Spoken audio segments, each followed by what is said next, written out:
And of course, that's when my phone goes off. So I think I'm live, but I'm not 100% sure because of stupid YouTube. Yep, it looks like I am.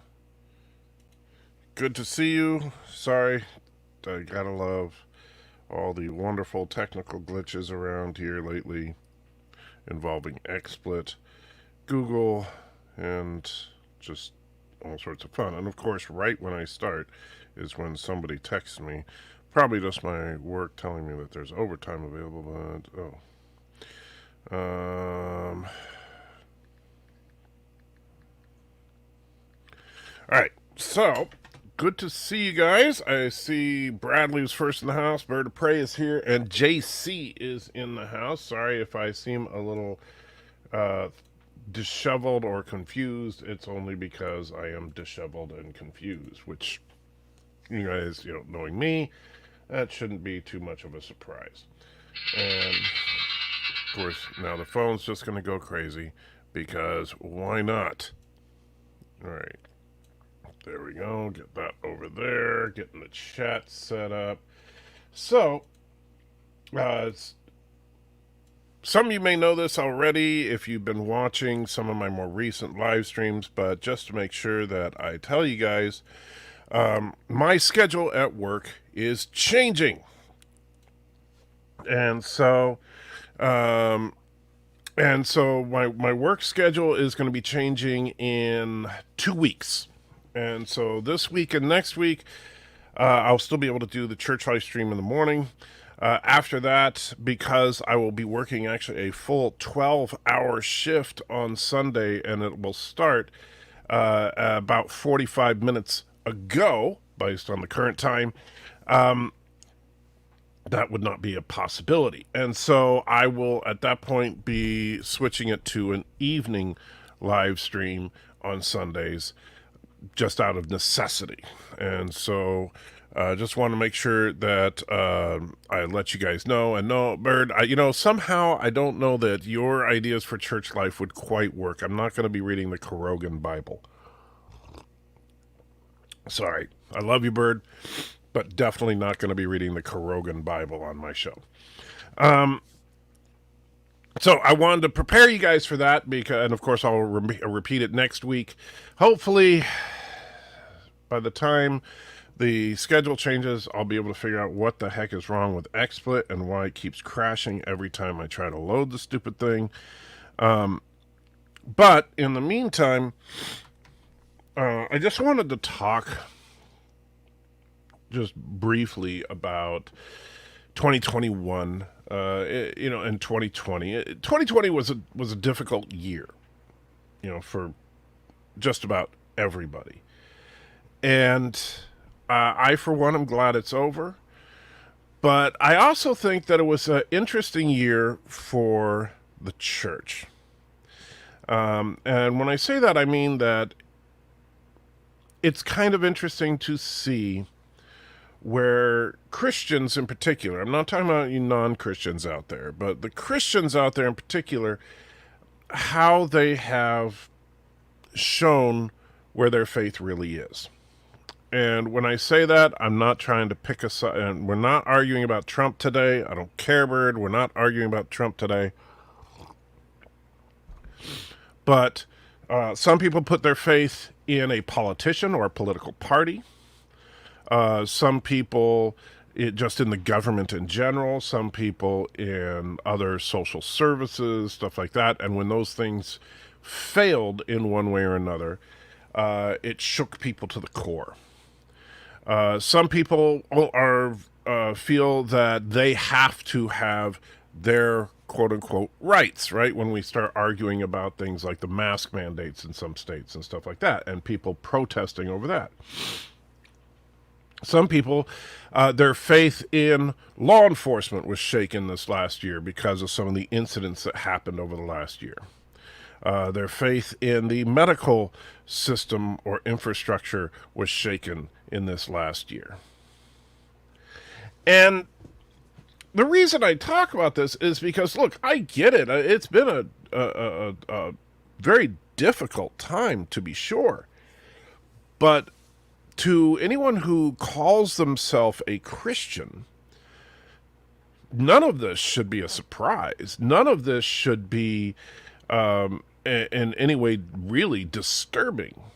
It's just the way that it is. And if you look at anybody who's worth their salt in understanding, apocalyptic theory at all, they know that things are not going to just be rosy and happy. That things are going to get worse.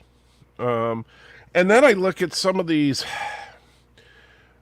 I hesitate to even call them Christians, but like televangelists, people like Pat Robertson, who was out there saying that God told him that Trump was going to win the election, and that after Trump was and I'm not even making this up. I wish I was, but that after Trump won the election, he was going to usher in a period of peace and all this stuff, and it's like, dude, did you even read the Bible? But yeah. So, to my Christian brothers and sisters out there, I would simply say this. God is in control. He was in control before COVID. He's in control now. Nothing here. At no point during 2020 did God go, oh, gee. Didn't happen. And I think that we get a little worked up over the problems of this world and forget that there is something larger. Now, to those of you that are non-believers, I can certainly understand. That's a very different situation. If you don't have faith in a higher power, so to speak, then these types of worldly troubles can be very disturbing and make things very unsure. And that should be, it's not, but it should be the primary difference between a Christian and a non-Christian, in that a Christian should have a sense of peace about these types of things. And I think and I've mentioned this before, but I think of Star Trek VI, when Spock was talking to Valeris, and they were contemplating over the painting of the expulsion from paradise, and he said that we have to have faith. And when she asked him to extrapolate a bit, he said faith that the universe will unfold as it should. And that is exactly how the Christians should be approaching these things, is that even though when you look around, you see riots in the streets, you look around and you see a global pandemic, you look around and you see an uncertain presidential election, you look around and you see all this craziness in the world, but we can sit back and realize that the universe will unfold as it is meant to. Period. So I know that it's difficult, but it's very frustrating to me to see so many Christians struggle with that, because it's really very, very basic. And let's see. So the Fed is lighting I'm not even a promethium. I'm not sure. Is that what you call those candles in a Catholic church? Because I don't know. I'm not Catholic, but at the mention of Carogan Sundays, hey, if Bird wants to do a Carogan Sunday stream, he's at liberty to do so. We'll see what happens. Captain Trek says, still live, dropping by to leave a like and link your stream to anyone who wants to join. Well, thank you, Captain Trek. That's very kind of you. I'm sorry to step on your toes, I know, but hey, you know what? Your morning brew will go uninterrupted from me after next week. So you got that. And 47 Yorktown says, have to watch late. I got a driveway full of snow. Well, in that case, I'm a little bit envious of you, my friend, because we only had a dusting of snow on Christmas Eve and really not much else. And I, for one, love the snow. And let's see here. Bee's Nest Film says, I'm not going to even read that one. Odd Librarian Out says, God bless you and your family 2021. Thank you, my friend. Andy Tiger says, good morning. And T. Stoney says, morning, Michael. Happy New Year. The Lord is still in charge. Indeed. But the funny thing is how few people seem to understand that, T. It just boggles my mind. I mean, did people think that God just took the year off? Did people think that, he just, I guess he doesn't care anymore because COVID. I guess he doesn't care anymore because Trump or because Biden, depending on your political leanings. Geez, people, relax. It will be okay. Granted, it may not be okay in this lifetime, but that's where the promise of an afterlife comes in very handy, because I think that's something that people, particularly Christians, kind of struggle with, is they think that the promise, the good news and the promise of better times means in this earth. Look, Christ himself said, in this world there will be trouble. There will be strife. There will be turmoil, depending on what translation you use. Basically, bad things going to happen in this life. And there ain't no way around that. And some people are going to die horrible deaths. Some people won't. Some people are going to get sick and die from COVID. Some people won't. But that's not what it's ultimately all about. What it's all about is after. And that's where the promise is. The promise is not for this life. And that's something that, unfortunately, I get it. It's difficult to wrap your head around sometimes. And if you're a non-Christian, it may sound completely stupid. But that's where, that's where our faith needs to reside. Not in whether or not we're going to do better after COVID. Not in whether or not our finances are going to be better this year.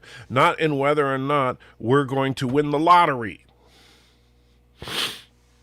All those things would be great. But that doesn't mean that that is a guarantee.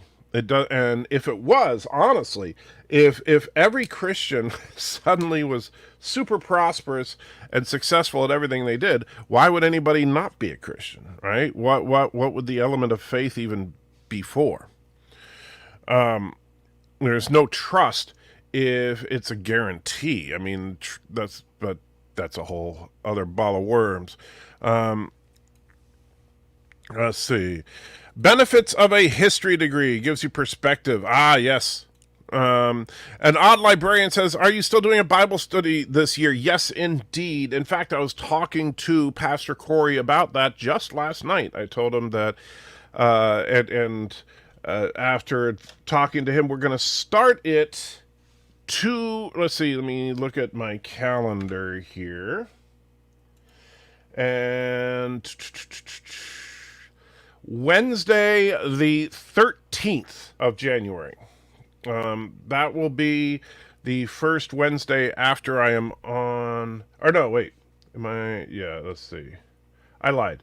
Wednesday, the 20th of January is when we're going to start it. The reason being is that's when I will be on the new schedule, and so I don't have to worry about moving it around, at least for some time. And it gives us a couple of weeks to get things ready for it. But yes, Wednesday morning, starting on January 20th, we are going to start the Bible study. I'm not 100% sure what book we're going to be taking on for the first book, but the first week or two, we're just going to talk about the basics, the majors and the minors, as far as where I think we all have to be in agreement and where we can debate, because I don't want it to turn into a shouting match every week. And so we have to agree to major on the major and minor on the minors, which is a philosophy that our church has had for some time. Let's see. Excuse me. Fed says, I'm not a Catholic either. Orthodox, promatherium is basically napalm. Well, that sounds horrible. And probably should be going to bed, but I figure I can squeeze another hour of wakefulness for this. Well, thank you, Fed. That's very kind of you. But if you need to go to bed, I certainly understand, my friend. And, I mean, You Australians have a weird schedule. I don't know what's up with your days. Darren Wagner's in the house, says, how's it going, apes? You know, it's funny you say that, Darren, because, you know, you when I see you behind that bar with that huge beard, well, I'll just leave it at that. No, I hope you are well, Darren. Hope that your day is and your new year is well. And that's something that I think also, we need to be careful of when trying to think of the best way to put this. We don't necessarily want bad things to happen, right? As Christians, like, I know that that's a funny thing. I've heard arguments from atheists in the past that have said, oh, well, shouldn't Christians want to die? Because when they die, they'll ultimately go to heaven and all that. And, well, I can kind of understand why you might think that, but that's also a very selfish methodology of thinking. And the idea of Christians, of Christendom, is to not be selfish. If you're following the philosophy that Christ was teaching, the core idea is that you should put the needs of others ahead of yourself. And in doing so, it would mean that you would not want to simply die and get it over with so you can get to eternity and have a great old time, because there are lots of people out there that you can help in this world, and maybe you can get a few more people to go with you. And that is better than just going by yourself. And so I do think that wishing others well, helping each other out, being selfless as Christ intended is a very helpful thing to do. You should probably greet Darren as Daza if you want to sound Aussie. Well, except that, Fed, I'm not Aussie, so I'm not going to greet him as Daza, because that doesn't even make sense to me. Is that how you say Darren in Australia? If someone's there and you say, Daza. Is that how you say? And so Darren is at least they're not wait. At least they're not deck apes. I'm not sure what that means, Indy. And Darren says, most evangelicals like myself look forward to the end times. Well, the funny thing is, Darren, actually most evangelicals think this is the end times. But the funny thing is that, well, the end times, how do you define that? We talked about this a couple weeks ago at our church, because really the end times is the last 2,000 years. The end time simply means the times from Christ's crucifixion till his second coming. So it is the end times. We just don't know exactly what percentage of the way through it we are. And no, you're not last, Professor Brainy Specs, because the Fed came in right after you and said, Australianism for Darren. Lots of za and o at the end of the name. Makes no sense to me, but tradition. Well, you're the Australian. It's supposed to make sense to you. People have been saying every generation and era is the end times. Well, and technically, ever since the crucifixion of Christ, they've been correct. The end times is not just like, oh, there's 3 years left, right? And all that. And by the way, another thing that really pisses me off is the idea that people predict exactly when it's going to be, right? And you get this every few years, right? Where there's some wave, like there was, people predicted the world was going to end in 1988. People thought that the world was going to end in 1966. People thought that the world was going to end, of course, in the year 2000, in the year 2012, in the year 2020.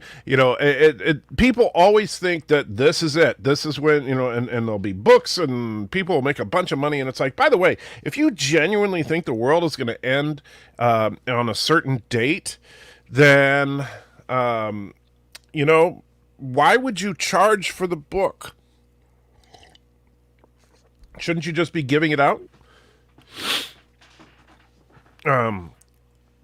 Honestly, I think, and I hope, I genuinely hope these people that make these predictions, the people and people like Pat Robertson and stuff that say these crazy things, I hope they're atheists.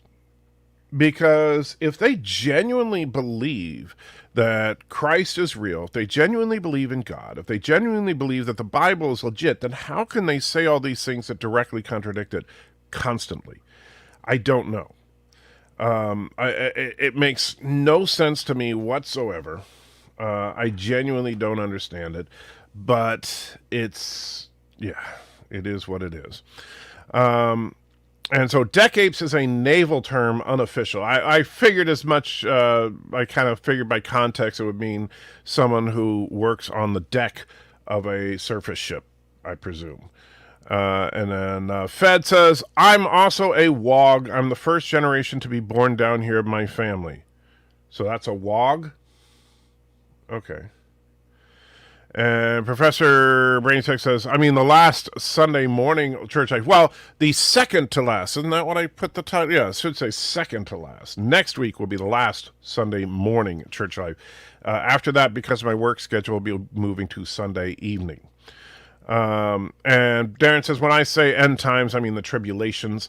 I get that, but then, of course, you get into debates with different circles of Christians as to the meaning of that good stuff. And, because, of course, Revelation is written in apocryphal writing, which can be very, very difficult for even people with PhDs to interpret properly. And there's no clear consensus as to what it all means. I ain't stressing over it, quite frankly. And Darren says, hey, publishing books costs money. Well, that's true. However, you should only but if you have the money to publish the book, you don't need to recoup it because the world's going to be over. Decapes is nicknames for bosun's mates. A number of nicknames for specialties in the Navy. Oh, I don't know what a bosun's mate is because I never served in the Navy, but I'll take your word for it. Mako's in the house, says, good to see you. Good to see you, my friend. 24 watching with 9 likes and 1 dislike. Well, the Bird of Prey was here, so that must be the dislike. Fed says, fun fact, nicknaming is a big thing in the Australian Navy. Lots of nicknames for certain character names. Like, for instance, if you had the surname Brown, you're called Bomber.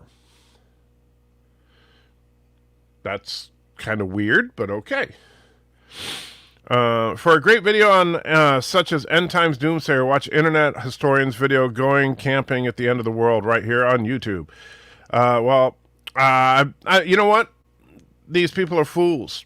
I don't really want to indulge them, honestly. I think whenever I hear someone trying to do it, the sad thing is when I hear friends echo it. When we had, this was many years ago, one of my wife's best friends in the whole world, she and her boyfriend at the time were living together, and they were going to church, and they felt kind of guilty about it, and then their church made the declaration that the world was about to come to an end. And not only that, but that the entirety of the west coast of the United States was going to fall into the ocean. Remember that one? That's come up a few times. And so they ran off to Canada. They got married to escape the carnage. And then they came back down a couple of weeks later. And we're like, oh, so I see we're still here. And they're like, what are you talking about? We didn't believe any of that. Uh-huh. Okay. And so Professor Brainiac says, sorry, I'm still waking up. All good, my friend. Fed says, that's one thing you have to say is a strength of Christianity. The understanding of God's word is benefited by doubt that our current understanding is flawed.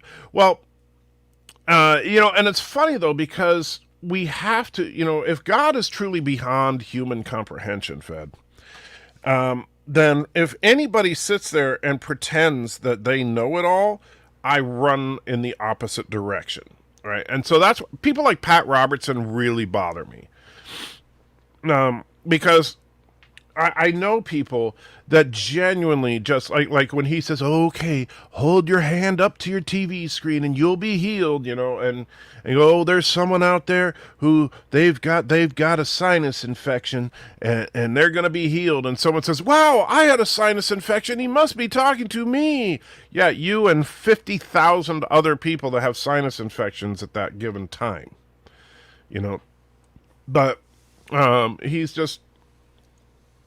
charlatan. And it bothers me to see people taken in by this. Then you have these people that'll say, oh, yeah, send in your money and we'll send you like a piece of prayer fabric or some crap like that. Or it is just like, or some holy water. And it's like, hey, how about you go to your local Catholic church? They're giving the stuff away for free. You don't need to spend $49.99 to get a vial of holy water. Oh, but this is made of the tears of Christ Himself, and whatever. Those kind of people just bother me to no end. Let's see. Darren says, "Hey, check an Indie Tiger. It's a boat swan, but pronounced bosun. It's weird. Boat swain." Like lots of things in the Navy. Well, I don't know what a boat swain is any more than I know what a bosun is. I'm never in the Navy. Good morning and Happy New Year, says Treston. Same to you, my friend. And all odd that English uses lieutenant as opposed to lieutenant. Well, it's always odd to me that the English use lieutenant, don't they?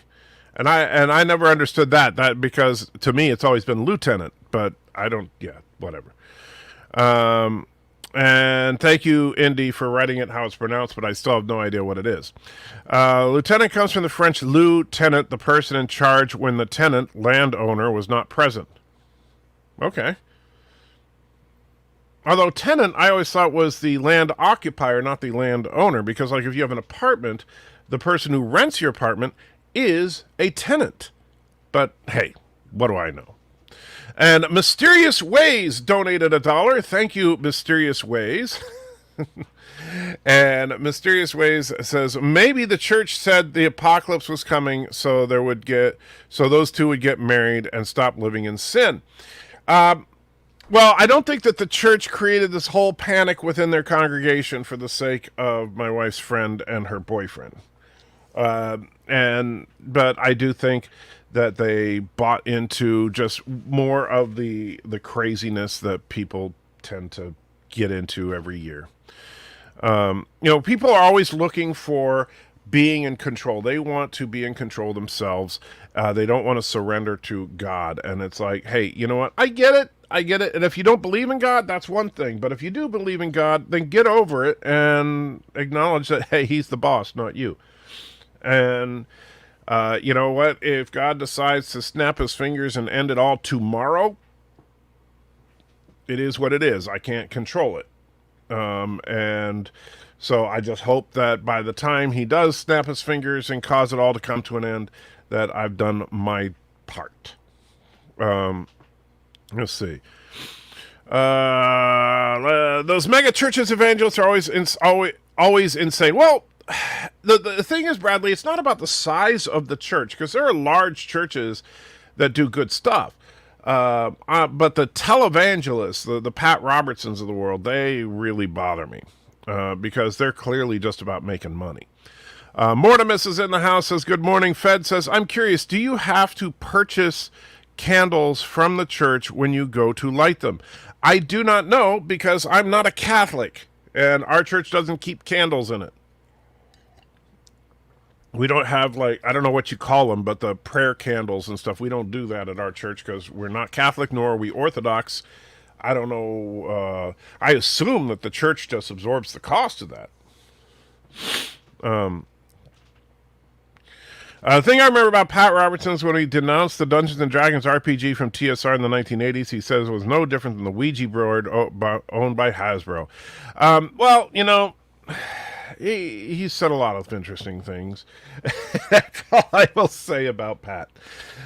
He has said, but very rarely. I mean, he always comes across to me as just so arrogant that he absolutely knows. He's God's talking to him on a daily basis, and God told him, like I said, he flat out said God told him that Trump was going to win the election. That didn't work out so well. But he says a lot of things that are then proven incorrect, and then he just never fesses. He'll just say, "Oh, the agents of evil, they thwarted God there, but God's in control." And it's like, really, whatever, dude. And Sean says, in English, a tenant is the person who rents. In French, a tenant means landowner. Okay, I don't know that, Sean, but I don't speak French, so that would probably be part of the reason why I don't know that. But yeah, I always thought when I hear the word tenant, I either think of David Tennant or I think of a person who rents. I don't think of a person who owns. I think of that as a landowner or landlord, which is, of course, where lord, was a person who had land, right? Or a gentleman is also a proper term for a person who owns land. Although gentleman has now become a person with good manners. So, yeah. Bradley says, Pat Robertson is the guy who said he had to fly in a private jet because he refuses to fly in a metal tube full of demons. Yeah. Gee, that would be nice if we could all just refuse to fly in that metal tube full of demons. But you know what? It's okay. As long as you don't have to fly in the metal tube full of demons, I guess that makes it all better. And I'm sorry, but, the funny thing about wealth, it's okay to have money. There's nothing sinful about being wealthy. It's the love of money that's a problem. But and when I look at people like Pat, he reeks of the love of money, because with the amount of money that CBN takes in, why are there still starving people in the world? I mean, honestly, if these mega televangelist organizations actually focus their resources on helping people, as opposed to flying their people around in private jets and building giant crystal cathedrals a half a mile tall and stuff, maybe if they actually just took all those hundreds of millions of dollars and actually tried to help people with it, I would have a different opinion of them. But when, the fruit of their labor is self-indulgence, and that's what you see from them. And, that's where, what the Bible talks about is that, you would know a person by their fruits, meaning that you should be able to recognize a Christian based on their behavior and based on the things that they do, not just because they tell you they're a Christian. And or as one church that I attended for a while had a little motto, if you will, that said, "Everywhere you go, preach and teach the gospel of Jesus Christ, and when necessary, use words." And I know that I'm sure they didn't make that up, but that's kind of the idea, is that it should be obvious. You shouldn't have to announce. It's kind of like, honestly, it's like this virtue signaling that we're getting out of things like CBS with Star Trek Discovery, right? Do we really need you to tell us how diverse your cast is?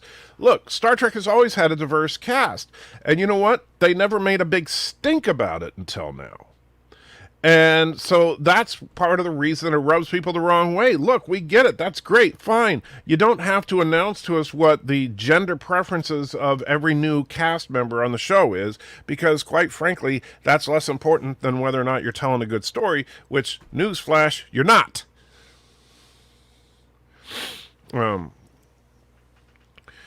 Anyway, Sean says, gentleman came from gentry, which comes from gentle. It was to flatter nobles by calling them gentle. All I know, Sean, is a gentleman used to mean landowner, and now it means a person with good manners. Bird O Prey says, where is the line on accepting normal for... where is the line on accepting it's normal for things to get worse because the Bible says so, and you're becoming part of the problem because you refuse to try to make things better? Well, I think that you're throwing some stuff in there that doesn't quite make sense, so maybe I could get you to clarify. When did I say that you shouldn't try to make things better? And in fact, I've been talking about the fruits of a person is if they're behaving in a quote-unquote Christian manner, it means that they're showing love for their fellow man, that they're helping out people wherever they can, that Christians should be the first people to be volunteering to help to try to make things better. It doesn't mean just because the difference is that you don't need to panic about it, right? You don't need to freak out because there's a virus out there. But the specific line that I cited was when Christ himself said, in this world there will be trouble, I believe is how it says. Let me take a look. This world. In this world there will be trouble is John 16:33. So there you go. But it's the idea of it, Bird, is that you don't need to worry about it. And in fact, Christ also says that you should not fear those that can only kill you. You should only fear those that can do more than that, that can destroy your soul, namely God himself. You said earlier to not to be surprised if things are getting worse, as if it's no big deal. It isn't. And that's the thing, Bird. And on the eternal scale of things, is COVID making a huge impact? No, it's a blip on the radar. In the grand scheme of eternity, it is nothing.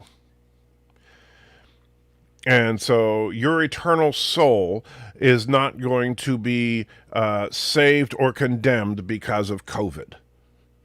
And the idea is that to the Christian, they should have a sense of peace over these things, that God is ultimately in control, that things ultimately will be for the better, but that ultimately in this world there will be trouble, but not to fret over it.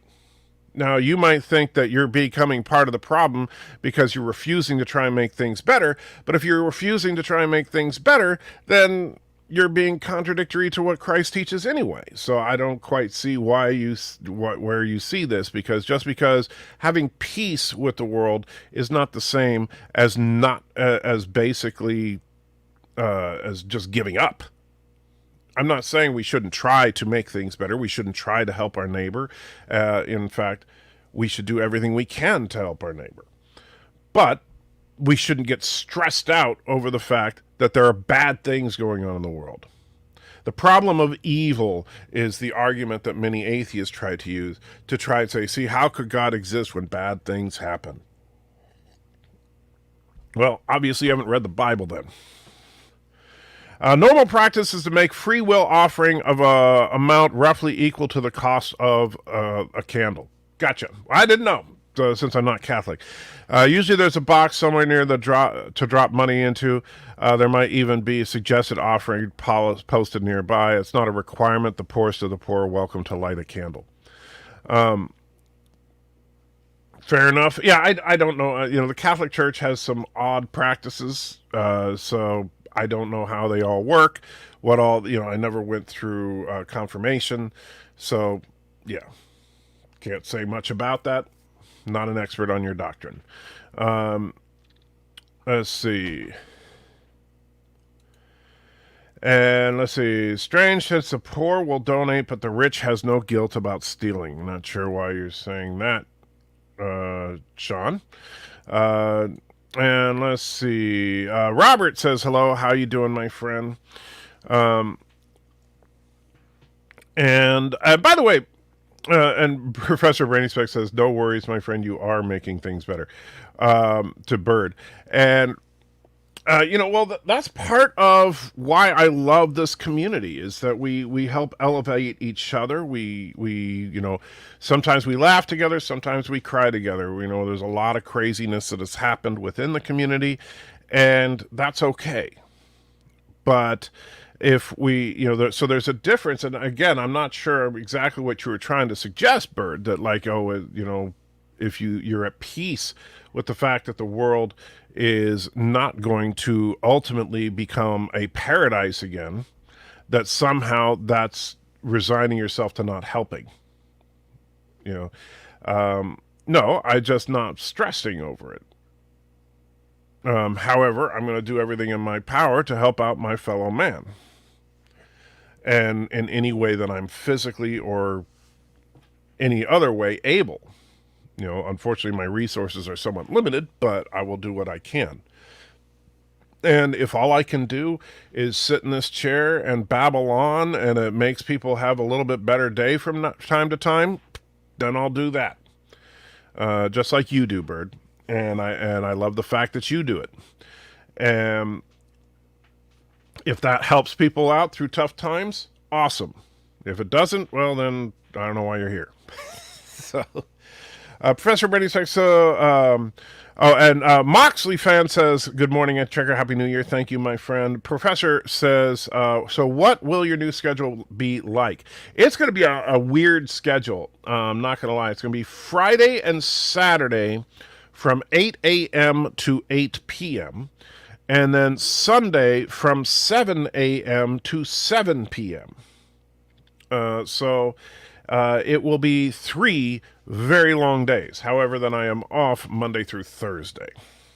And so that will be a very interesting schedule, and I will do the best I can to survive on the reduced hours. That's going to be the tricky part. I did volunteer for this, but I'm going to try to dedicate the extra time I'll have on my hands to getting more videos out and stuff like that. And if it goes well and I can make up the difference through the through YouTube, great. If I can't, then I'll start volunteering to work overtime as much as possible in order to make up the difference. But we'll see what happens over the next couple of months. If it works out, great. If it doesn't, well, then I'll go back to working a regular 40-hour schedule. And I'll say, hey, I gave it a shot. FYI, captain came from the rank, from the Army rank captain. The captain fought the ship. The quartermaster ran the ship. The pilot plotted the course, and the coxswain steered the ship. Okay. Fair enough. Not a naval guy, so you're telling me a lot of stuff that I know nothing about. Fed says, if it makes you feel better, certainly help me sort of see things from a far less fatalistic and dark way to see things in a more contented way. Yeah. And I do think that, unfortunately, this is what happens, going back to what Bird was talking about, is I think that the problem that people become very fatalistic in times like what happened with 2020. Because if you don't believe in something beyond this world, if you don't believe in, some kind of God or afterlife or something, then it becomes very difficult to cope with a world that appears to be going into the toilet. And because you don't have some kind of grand hope to fall back on. And that's a difficult thing. I'm not going to lie. That's a difficult thing for a lot of people to deal with. And so I get that. But, and so I think that the peace that the Christian can experience is in knowing that ultimately it's going to be okay. It just may not be okay on this side of the death line, but it will be okay. And it's a tough thing to wrap your head around. I get it. Bradley says, I tried to explain to my friends many years not to stress out over things that we have no control over. There's no point in it at all. You're wasting time and energy. Well, yeah, and in fact, the Bible actually speaks on that you cannot add one day to your life by worrying about it.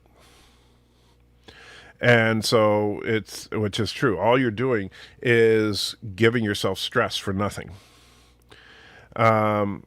And Professor Brainy Specs says that I don't believe in Star Trek Beyond. Well, I believe it exists.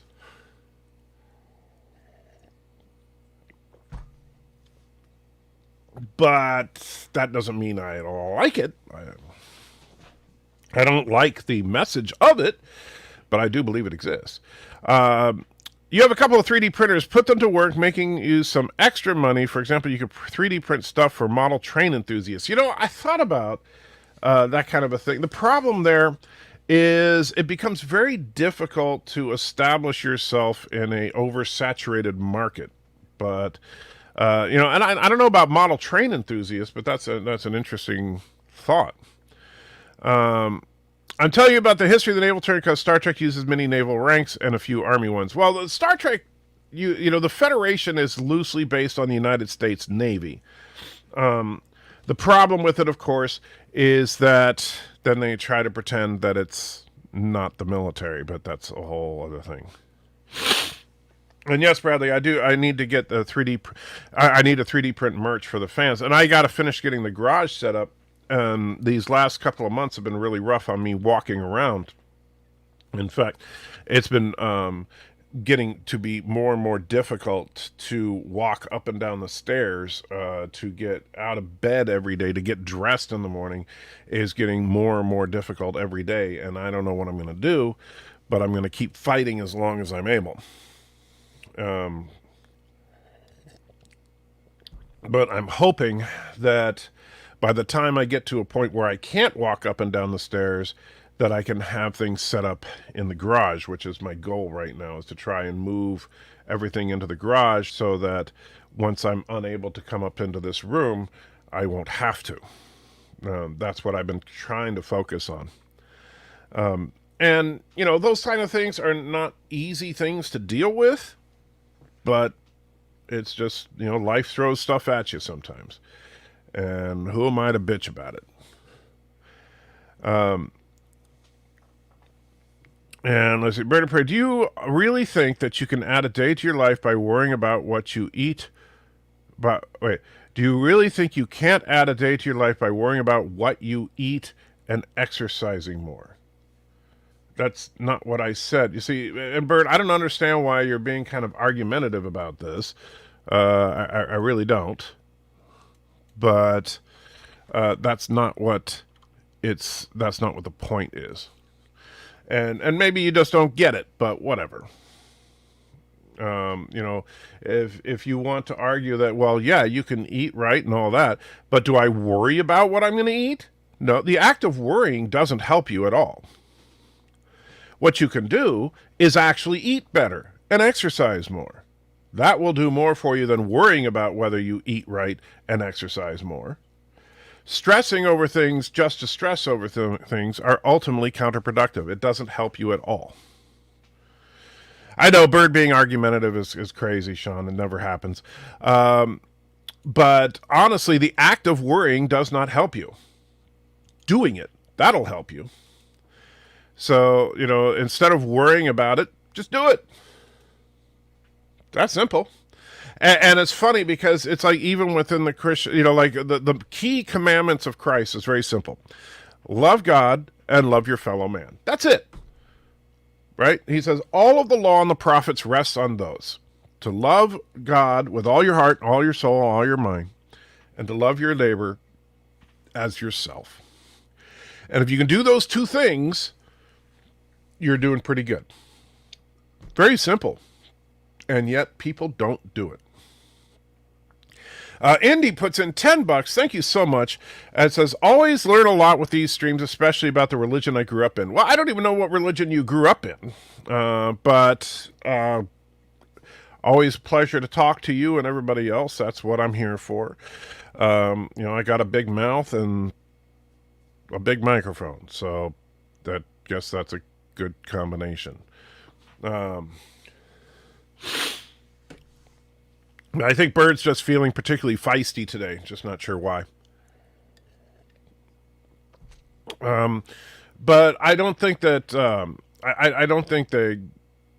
Like I said, Bird, if you want to be healthier, great, be healthier. You want to worry about it? That's not going to do anything for you. You want to, for example, worrying about something that may or may not happen. Like, for example, people stress out, let's say, you and I are both overweight, right? And so we stress out over, oh man, I'm overweight. I might have a heart attack. Stress. I'm going to have a heart attack. And guess what? Now the stress gives you a heart attack. How about this? How about you just start eating a more balanced diet, you try to exercise more and all that, and instead of stressing over it, you do things to try and prevent it. Not the same thing. Worry for worry's sake does nothing. And let's see.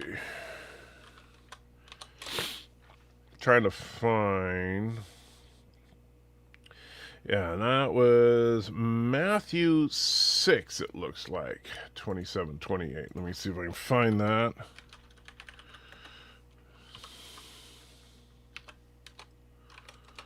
Twenty-seven, 28. All right, so can any one of you, by worrying, add a single hour to your life? And why do you worry about your clothes? See how the flowers of the field grow. They do not labor or spin. And I think that, but you know, it's okay if you want to stress out over it. That's your choice. I'm not going to. And let's see. Mortimer says, Andrew, add a day to your life with worries about every decision or life to your fullest potential and die with no regrets. Well, I don't think you can die with no regrets, but die with as few as possible. On the subject of diets, I started my new one. I've kept on advice by my doctor to help with my problem, congenital lactic acidosis. It's horrible if you have a physical job. Well, I hope you nothing but the best, Monty. I hope that works out well for you, my friend. Bird says, in the real world, people eat better and exercise because they worry about what happens if they don't. Well, or some people eat better and exercise because they like to. Some people eat better and exercise just because they want to be in shape, not because they're panicked about what'll happen if they don't. And you're doing the keto thing. My wife does keto, so she loves it.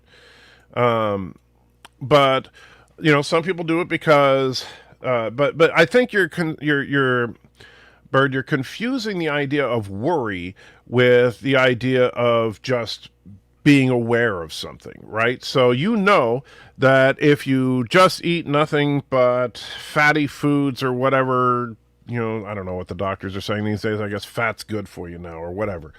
But you're eating improperly, you're not exercising and all that, and you get fat, and that increases your chances of various health conditions. Now, knowing that is not the same as worrying about it. Worrying about it is stressing out over it all the time. And there's no point in doing that. Because you know what? I can worry all day long. That's not going to make my weight just go away. What will make my weight go away is to eat better and exercise more if I can ever get to a point where I can exercise properly. And so that would have a much better effect than me just sitting there worrying about it. But I understand if you think that worrying is your motivator, okay, but it shouldn't be. You know, worrying if you learn that, hey, the consequences of X is Y, I want to avoid Y, so I will do X, you might define that as worry. Worry is more of getting yourself emotionally worked up about something than it is about being aware of something. Anything you achieve by worrying can be accomplished by simply recognizing an issue and applying yourself to it. You don't need to stress to get it done. Exactly right, Aberjam. And, oh my gosh, it must be the apocalypse. Aberjam and I are agreeing on something again. Professor Brainy Speck says, today, what's bad and good is... today, what's bad is good and what's good is bad. Well, that is also true. Worrying about every calorie is called anorexia. Well, that's also kind of true. So... some people don't have a choice when it comes to worrying. They can't stop themselves. Oh, but I disagree with you on that, Sean. It can be difficult because we become addicted to it. Now, granted, there are people with actual mental issues where they can't control their emotions, but that's a whole other ballpark. I'm talking about a quote-unquote healthy individual, mentally, physically healthy-ish, average. Not saying that, you know, they have to necessarily be perfect in every way, but a quote-unquote normal person can absolutely control whether or not they're going to be worrying over stuff all the time. It's a choice. You can either make the decision to do something, you can make the decision to not do something, or you can stress over it. And sometimes people will get all stressed out and worry over the fact that they won't make the decision. And they're tying themselves up in it, and they get themselves addicted to the emotional conflict. And that's a horribly unhealthy way to live. But unfortunately, many of us do it, which is just kind of sad. Anyway, guys, so it is. I do need to wrap it up because I know this has been a relatively short stream for me, and I apologize. Only about an hour today, but my back is killing me, and I got to get some medication in me before I work. And so I hope that you guys have a great day. I'm sure that Bird will be streaming and talking about what a fool I am, and so you guys can enjoy that. And in the meantime, and I don't have, because of, I don't, whatever the XSplit stupid thing, I just have to end the stream.